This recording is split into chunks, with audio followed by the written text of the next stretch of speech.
He didn't notice me step inside. I stood there rooted to the spot long enough to hear her laughter peal out.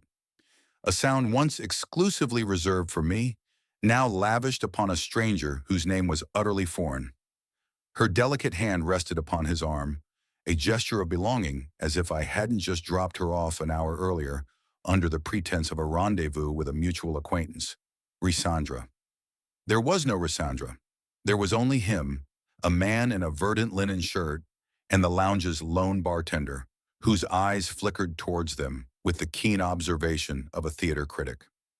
The upscale lounge wasn't bustling, but every sound converged into a jarring cacophony, the chime of crystal, the jazz music that suddenly felt too jovial, and the furious thrumming of my own heart against my ribs. I approached the polished mahogany bar, a strange calm settling over me. No dramatic pause, no theatrical sigh. I simply slid the engagement band across the cool counter, as if it were a forgotten trinket I'd stumbled upon in the valet area. Cold, insignificant metal. When she returns, I instructed the bartender, my voice surprisingly steady. She'll be with the gentleman in the green shirt. Kindly hand this to her. He paused, his jaw tightening almost imperceptibly. He offered no sympathetic queries, no offers of a strong drink. He merely nodded, a practiced gesture that suggested he'd witnessed countless such endings. Perhaps every bar reserved a silent stool for a fool like me. I didn't linger to observe her reaction. That chapter was yet to unfold. I exited into the cool evening air, slipped into my vehicle, and cut the engine. No melody, no digital distraction, just the low hum of the street lamp above, and the stark realization that I had finally ceased concocting excuses for her. The bizarre truth? I wasn't angry yet. I felt hollow, as if a vital segment of my internal architecture had been meticulously deleted. What comes after such a moment of definitive breakage? That's the part no one ever truly prepares you for. I had no intention of staying. I truly didn't. Yet my hands seemed immobilized, fused to the steering wheel. I sat in that car, an unwilling statue, my fingers clasped around the wheel, headlights off, windows barely ajar. The night breeze wafted in, cool and indifferent, the sort of current that typically invigorates. But I felt utterly numb. Then the lounge's heavy door swung open. A spill of soft, amber light painted the sidewalk, like a stage awaiting its final act. And there she was, Aurora Alcott, emerging with him. Her arm was entwined with his, a gesture of intimate familiarity I realized she had never offered me, not even during the initial, blissful months of our courtship. She'd always claimed a dislike for public displays of affection. Yet there she was, melting into him as if molded to his side. The bartender followed moments later. He didn't pursue them. He didn't call out. He simply approached her as she laughed at some unheard jest, gently tapped her shoulder, and presented the small gleaming band I'd relinquished. I couldn't discern his words, but I didn't need to. She glanced down at the ring as if it were a vial of potent poison. Her smile shattered, evaporating into thin air. The color drained from her face in agonizing slow motion. Her gaze darted around, perhaps expecting me to materialize from the shadows, but I remained hidden. I needed to witness her face unmarred by my own reflection in her eyes. She whispered something to the man beside her. He looked perplexed, then irritated, then a smirk of self-satisfaction tugged at his lips. Aurora turned back towards the luminous doorway, staring as if it held all the answers, then slowly closed her fingers around the ring. Not wearing it, not embracing it, but merely clutching it as if it were a bothersome object mistakenly placed in her palm. She didn't weep. She didn't give chase. She simply stood, frozen in place. And that told me everything. She hadn't anticipated being discovered because, deep down, she never truly believed I possessed the resolve to do anything but forgive her. I had always been the quiet one, the one who avoided confrontation, the one who uttered phrases like, "It's fine," and "We'll navigate this together." She thought she still had ample time to manipulate this narrative, but I had bestowed the ring upon her. And now she was free to return it to whomever she pleased. The man beside her attempted a dismissive chuckle, tried to rest a hand on her shoulder, but she brushed him away. He spoke. Even from my car, I could decipher the movement of his lips. "I thought you said you were separated." Her response, a profound silence.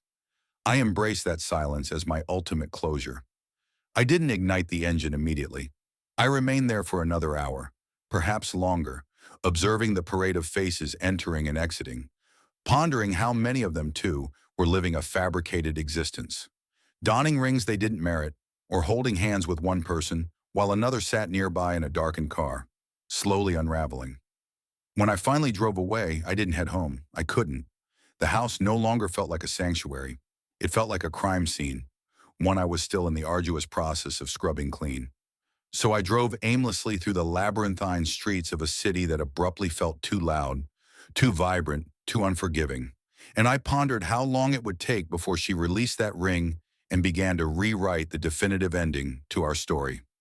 Upon my eventual return to the house, everything felt meticulously staged. The framed photograph on the entryway table, depicting us grinning like delighted fools by a Vermont lake, suddenly appeared to belong to strangers. The half-folded laundry draped over the sofa, the throw blankets she perpetually left crumpled at the foot of our bed, her slippers by the back door. It all screamed routine, a carefully constructed illusion of normalcy. But now I knew better. I wandered from room to room like an unwelcome guest in my own life, my fingertips tracing walls we'd painted together, shelves we'd painstakingly assembled, promises we'd whispered into the dim light. And now, none of it held any meaning. Her phone remained charging in the kitchen. For the first time in my entire life, I picked it up. I had never snooped before. I'd always equated privacy with trust, refusing to descend into the stereotype of an insecure partner. But after what I'd witnessed, I craved truth more than I prized pride. It was far worse than my bleakest imaginings. She hadn't merely met him recently.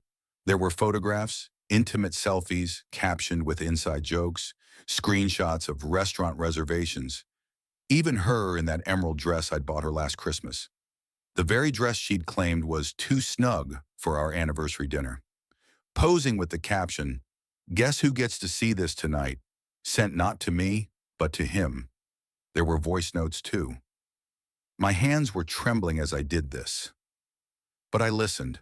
Her voice sounded transformed, lighter, as if she were embodying a younger, less burdened version of herself. She giggled like a teenager. She told him he made her feel desired, and worst of all, safe. That particular revelation struck the deepest.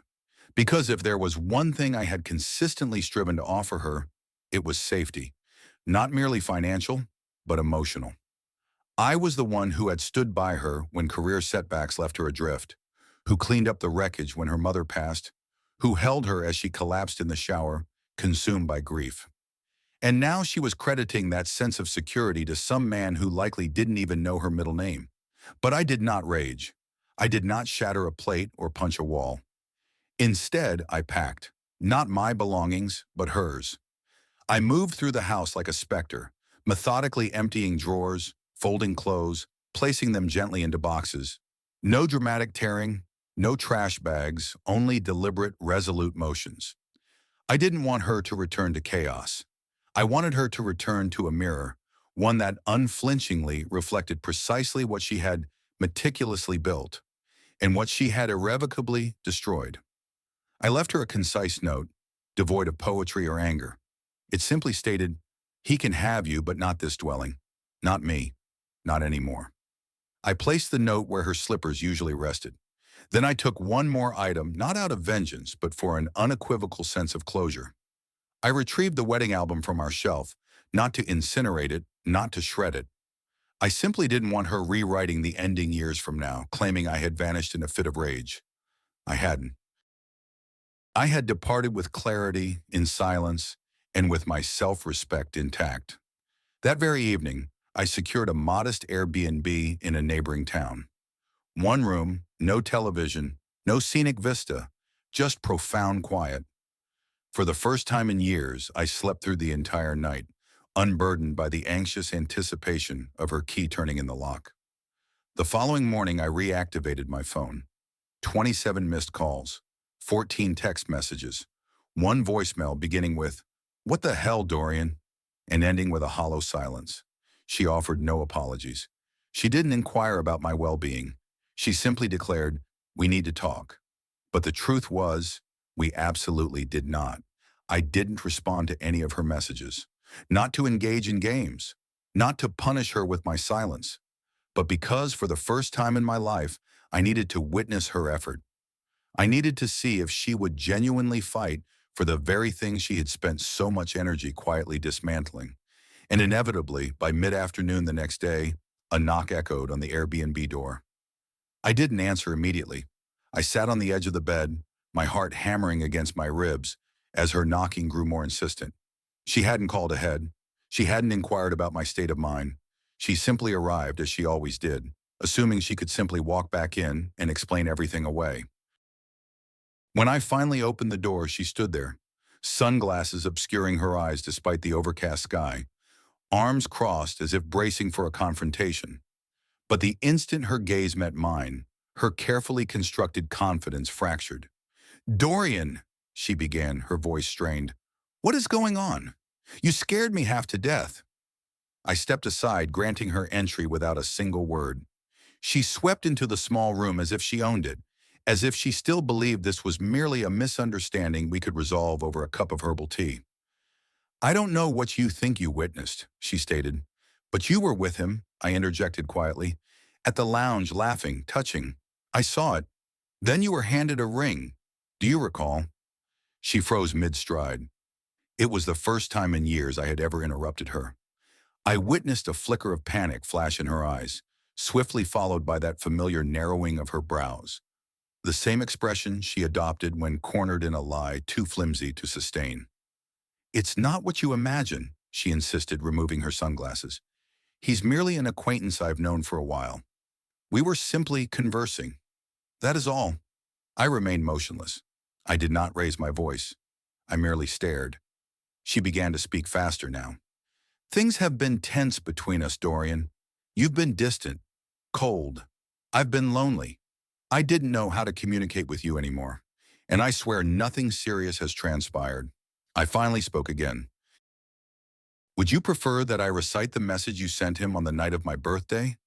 Or should I play the voice memo where you characterized our marriage as a lifeless arrangement you were desperately trying to escape?" Her lips parted, but no words emerged. That was the pivotal moment she realized I had accessed her phone, that I had seen everything, not just the photographs and the messages, but the rehearsed versions of herself she had been transmitting to him while returning home to me with a completely different facade. "You invaded my phone," she accused, as if, Ewa, that was the true betrayal, as if my invasion of her privacy somehow overshadowed her own. "I did," I affirmed.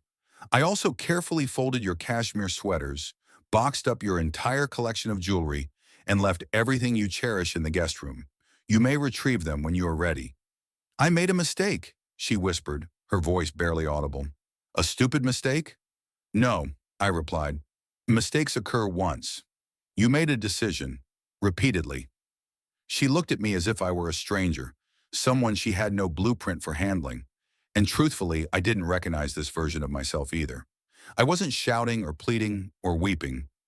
I was simply finished. "Where are you staying?" she asked at last. "Here for now. Not that it matters."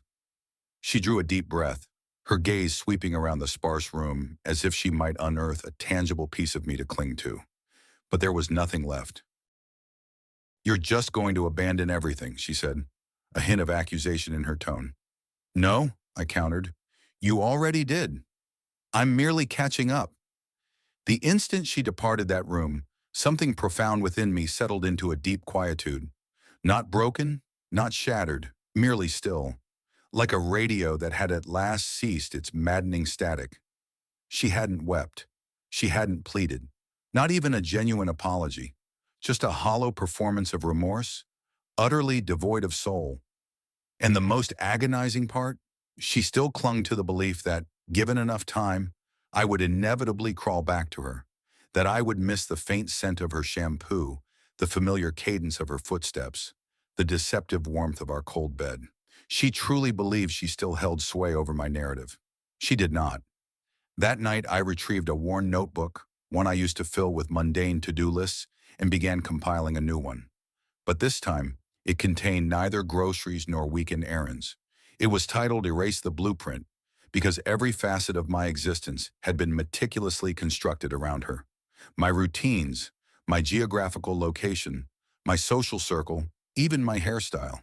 She had always expressed disdain when I allowed it to grow out, claiming it made me appear too soft. So guess what? I allowed it to grow. That was the very first item on my list. The second, closing all joint accounts. I spent grueling hours on the phone the following morning. Credit cards, utility services, even the shared streaming platforms. I systematically altered passwords. I meticulously removed her name. I created an entirely new email address. This wasn't an act of revenge. It wasn't born of pettiness. It was an act of profound survival. I needed to meticulously strip away every last vestige of her that remained tethered to my daily existence. Every shared password felt like a haunting ghost. By noon, I had emailed my employer, requesting a 1-month remote work option. I explained I required time away from the city for intensely personal matters. He agreed without pressing further. I suppose my visibly wrecked appearance conveyed enough to earn me the necessary space. I packed a single duffel bag, closed the door to the Airbnb behind me, and drove until the towering buildings gradually gave way to dense forests and the air tasted clean and crisp once more. I discovered a quaint lakeside rental 2 towns over, the sort with mismatched, well-loved furniture and an ancient, non-functional fireplace. But it offered an unparalleled quietude, and that, unequivocally, was all I needed. For the ensuing few days, I spoke to absolutely no one. I powered down my phone. I didn't check emails. I didn't scroll through social feeds. I didn't scour for any indication of her attempting to reconnect. I didn't desire her messages. I didn't want recycled apologies. I wanted her to experience precisely what I had endured for months: absence, emotional silence, that cavernous space where connection once thrived. But on the fourth day, I made one crucial exception. I logged into a shared cloud account that we had, inexplicably, not yet closed, and I uploaded a single photograph. It was the image of her engagement ring resting in the bartender's open palm, captured from the security footage I had requested from the lounge. I had asked for it the day after everything imploded, explaining I needed absolute closure, that I wished to witness the precise moment it all came crashing down. Surprisingly, the bartender had sent it to me without hesitation. Perhaps he understood more than I had given him credit for. The ring looked so minuscule in that frame, almost a forgotten trinket. Nothing about it hinted at the 12 years we had shared, the countless nights I had spent meticulously planning surprise dinners or gently rubbing her back after particularly grueling shifts. It was merely a loop of cold metal that once symbolized forever, now frozen in the hand of a stranger. I titled the photo Returned, and then I logged out permanently. No accompanying message, no cryptic caption, no explanation whatsoever. Just a single image, her final, stark souvenir. I hadn't heard from Aurora in almost a week. The silence, logically, should have felt like a profound relief, but instead it gnawed at me in quiet, familiar waves, like the tense anticipation of an inevitable storm you know is approaching, but cannot predict its exact trajectory. Every subtle vibration of my phone felt like a visceral punch to the gut. Even though I had rigorously trained myself not to look, I was striving to inhabit the quiet, to breathe unburdened by her pervasive shadow behind every single decision. But then, her sister Mina Maxwell called. Initially, I ignored the first 2 attempts, but on the third, I answered. Her voice sounded frantic, high-pitched and cracked, as if she had just sprinted through rush-hour traffic. "Dorian, please, please don't hang up." "I'm listening," I stated, careful not to offer anything more. "I didn't know," she confessed, her voice thick with remorse. "I swear I didn't know it had escalated that far. I didn't respond. I just waited. She told me you were simply taking a break, that you needed space, that the ring incident at the bar was merely a symbolic gesture, like closure." It was then I understood she was attempting to frame me as the one who had given up. There it was. Aurora hadn't simply twisted the narrative to shield herself. She was meticulously rewriting the entire ending. In her version, I was the emotionally detached husband who had unilaterally walked away without a word. She was casting herself as the innocent victim of a quiet abandonment. And now Mina, someone I had always implicitly trusted, was calling to confess that the pieces were simply not aligning. She claimed you'd stop trying, Mina added, her voice dropping. But then I remembered last Christmas, the album you made her, the one filled with all the Polaroids from your trip. She never once mentioned it. When I brought it up, she simply pretended it didn't exist. I leaned back in the creaky armchair of my lakeside rental, allowing the full weight of that revelation to settle within me. I had dedicated 3 consecutive nights to meticulously assembling that album. Handwritten captions, intimate inside jokes only the two of us would understand. It had been my fervent attempt to rekindle and remind her of what we once were. She had opened it on Christmas Eve with a faint, perfunctory smile and uttered, "Oh, cute," before swiftly moving on to check a message on her phone. At the time, I convinced myself she was merely distracted. Now I recognized it for what it truly was: profound detachment. Mina continued, her voice softening. I think she's terrified you're telling people. Terrified someone will uncover the identity of the other man. I haven't told anyone, I stated. Not even you. She's projecting, Mina observed quietly. She's unraveling. For a fleeting moment, I felt nothing. No surge of joy in her unraveling. No sense of power in the truth finally seeping out. Just a dull ache, a quiet realization that even now, even after I had left everything behind, Aurora was still meticulously scripting her own version of who I was. You don't have to explain anything to me, Mina declared, but I want you to know that I believe you, and I'm genuinely sorry. I ended the call after thanking her, but the conversation lingered in my chest for hours, not because it altered anything in the present, but because it definitively proved something I had been too afraid to admit to myself. She wasn't merely a liar, she was a master storyteller, a supremely skilled one, and I had been a mere character in her elaborate fiction for far longer than I had ever wanted to believe. I rose, walked over to the small bathroom mirror, and simply stared at my reflection. Not in some dramatic, soul-searching introspection, but merely to observe what I look like now, without her, without the crushing weight of constantly having to prove I was worthy of keeping. And for the first time in years, I no longer felt like a mere supporting role in someone else's convoluted drama. I looked like the undisputed author. It occurred just after sunset. I was seated outside the cabin, watching the tranquil lake slowly swallow the vibrant sun, when I heard the distinct crunch of tires on gravel. I didn't move. I already knew it was her. It wasn't an instinctual premonition. It was an inevitability. She was the type of person who perpetually required the final word, the ultimate edit, the undeniable ability to declare, "See, I made an effort." A car door slammed, footsteps approached, then a pregnant silence. I didn't turn around until her voice reached me from behind, soft yet undeniably rehearsed.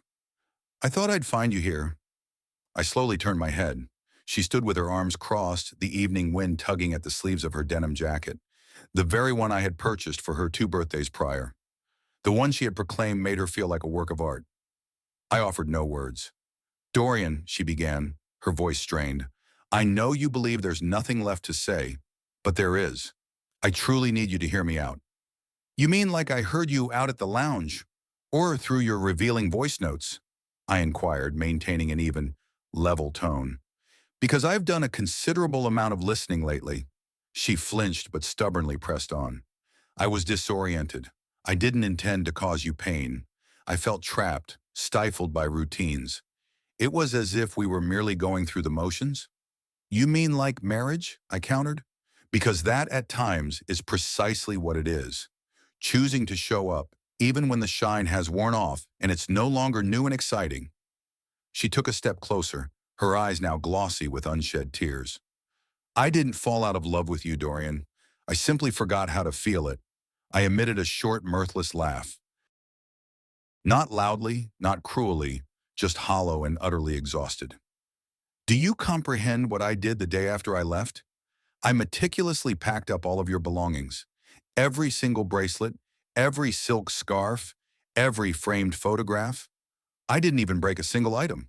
I treated your possessions with more care and respect than you ever afforded me. I made a mistake, she whispered again, the plea almost lost in the stillness. I stood up then, slowly, deliberately, allowing the profound silence to stretch between us. The space felt like an entire ocean. No, I clarified. A mistake is leaving the stove on. You built an entire second life and kept it warm, all while pretending our marital bed was still exclusively yours. Her eyes finally welled over, tears streaming freely. Please, can't we at least discuss what we once shared? What we once shared, I repeated, taking a step forward. We shared 12 years. We shared trust. We shared quiet Tuesday nights watching terrible movies. We shared inside jokes and carefully curated playlists and anniversaries that actually held genuine meaning. We had everything until you unilaterally decided none of it was exciting enough to fight for. I miss you, she choked out, her voice cracking mid-sentence. I miss us. I looked past her, towards the shimmering water, then back at the woman I once would have willingly torn the world apart for. I miss who I thought you were, I replied. She offered no retort. She didn't argue. She simply stood there, weeping in the fading light, finally realizing she was no longer the undisputed center of the story. And perhaps for the very first time, she truly saw it, really saw it, that I was irrevocably gone. And no eloquent speech, no desperate plea, no skillfully rewritten version of the past could ever bring me back. After a protracted pause, I stepped aside and opened the cabin door. Your belongings are inside, I stated. You may take them, but after tonight, I do not wish to see you again. She stared at me as if she didn't recognize the man standing before her. And she was right. She didn't. She didn't take everything. I watched from within the cabin as she carefully loaded 2 boxes into the back seat of her car. The remainder, the framed photographs, the small souvenirs from our shared vacations, even the ceramic mug she had once sworn she would drink from until it cracked, she left behind. Perhaps it was her own silent form of an apology. Perhaps she had finally realized that objects held no intrinsic meaning without the emotional significance we had once collectively imbued them with. She didn't knock again. She didn't ask for a final embrace or a parting word. She drove away slowly, her headlights flickering intermittently between the dense trees. And with every passing second, I felt something within my chest loosen, a deep-seated knot I hadn't even realized I had been carrying for years. The following morning, I awoke before sunrise. I walked barefoot down to the lake, sat on the small dock with a steaming cup of bitter instant coffee, and inhaled air that no longer carried the heavy scent of regret. For the first time in a very long while, I wasn't obsessing over her whereabouts, her thoughts, or whether I had done enough.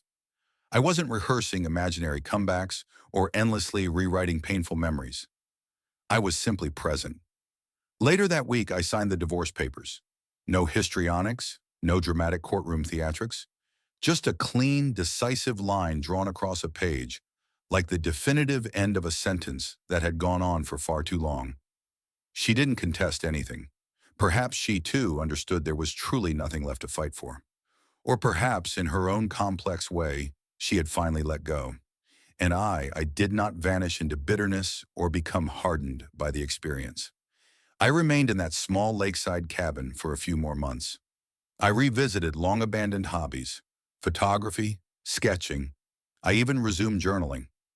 Not to meticulously track my pain, but to carefully chronicle the quiet victories, like preparing a satisfying dinner for one and feeling genuinely content, or laughing at a silly joke without the need for someone else to hear it.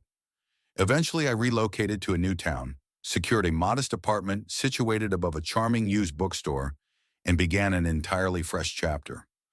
The people there didn't know my intricate history. They simply knew me as the quiet gentleman who consistently ordered chamomile tea and always left generous tips. I found a deep contentment in that version of myself, not because he was inherently better, but because he was undeniably real. And one sun-drenched afternoon, While browsing through a quaint thrift shop, I discovered a ring almost identical to the one I had left on that bar counter. I held it in my palm for a fleeting moment, then a genuine smile touched my lips, and I gently returned it to the shelf. I no longer needed to cling to the past. Not anymore. I was not merely someone's husband. I was not someone's mistake. I was simply me, and that finally was more than enough.